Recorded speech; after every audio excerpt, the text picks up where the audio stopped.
Discipline mistake number 19 from No Drama Discipline. We expect too much.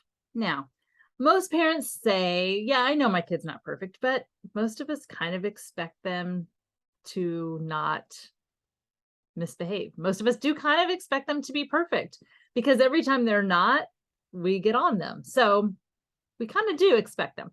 And on top of that, parents often expect way too much developmentally, especially when it comes to decision making, regulating emotions, being critical thinkers, being thoughtful of others, etc. In fact, the 0 to 3 organization did this incredible study looking at parents of infants, toddlers, preschoolers, and the majority of parents over expected at what age the kids should be able to regulate their emotions, to share, to make good decisions, etc. So we often expect too much that is outside of what's developmentally appropriate.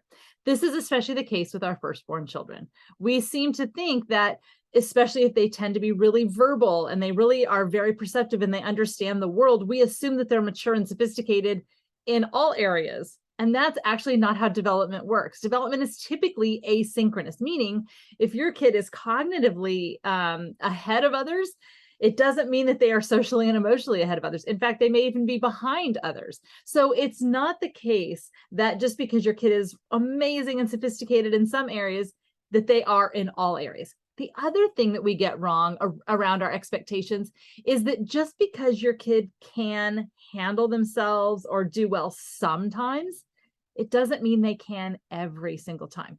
For example, you're patient and in control of yourself. Are you able to do that every single time ever in parenting? No, just because we can doesn't mean we always can. So, especially when kids are young, we need to make sure that the expectations we have are developmentally appropriate for where our child is. When we expect too much of them, then we start feeling fearful and reactive. We can easily move into punitiveness because we need to, show them that that's not okay.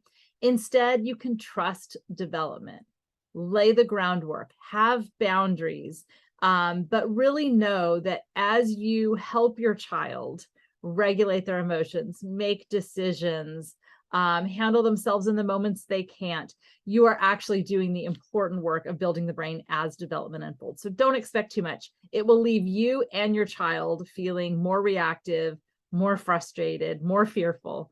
Give it time. They get there.